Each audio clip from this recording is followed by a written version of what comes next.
আসসালামু আলাইকুম, welcome back to my channel Akhtar cooking house. আজ আপনাদের সাথে স্পেশাল বোরহানি বানিয়ে শেয়ার করব আমাদের হোটেলের তৈরি। পুরো ভিডিও দেখবেন। টেবিলে চলে আসলাম, এখানে পরিমাণ মতো ধনিয়া পাতা, পুদিনা পাতা এবং 5 পিস কাঁচামরিচ নিয়েছি। পুদিনা পাতা একটু বেশি হবে। আধা কেজি টক দই নিয়েছি। এখন ব্লেন্ডার করব। টেবিলে চলে যাচ্ছে। একটা ব্লেন্ডার নিয়েছি।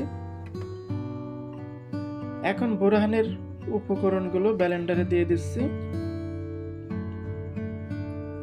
তো সব উপকরণগুলো দিয়ে দিলাম।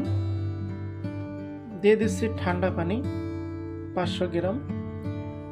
বোরহানি কিন্তু অবশ্যই ঠান্ডা পানি দিয়ে বানাবেন, ঠান্ডা হলে কিন্তু খুবই খাইতে টেস্ট লাগে। এখন ভালো করে ব্লেন্ডার করে নিব। আপনাদের পাটা থাকলে পাটায় বেটে নেবেন, অবশ্যই ভালো করে বেটে নেবেন। তো আমি ভালো করে ব্লেন্ডার করে নিচ্ছি। তো ব্লেন্ডার করে নিলাম। এখন দিয়ে দিচ্ছি আধা চা চামচ লবণ, 100 গ্রাম চিনি,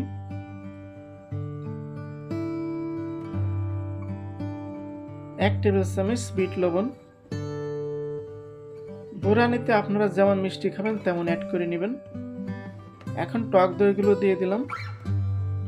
একদম সহজ বানানো, সহজভাবে দেখানোর চেষ্টা করছি। এখন ভালো করে আবারও ব্লেন্ডার করে নিব।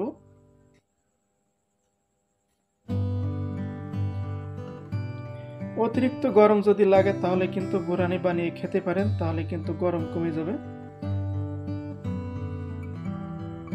তো ভালো করে ব্লেন্ডার করে ফিরে আসবো। তো ব্লেন্ডার করা হয়ে গেল। এখন বোরহানিটা ভালো করে ছেঁকে নিব।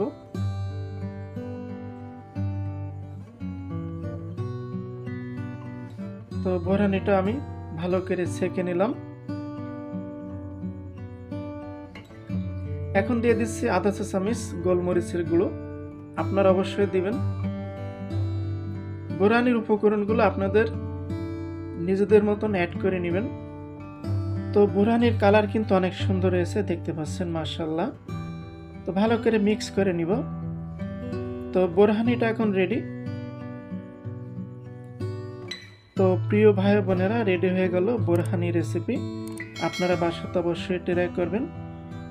এই বোরহানি রেসিপি কাচ্চি বিরিয়ানি অথবা শাহী কাচ্চি অথবা বিয়ের পার্টিতে এই বোরহানি পরিবেশন করতে পারেন।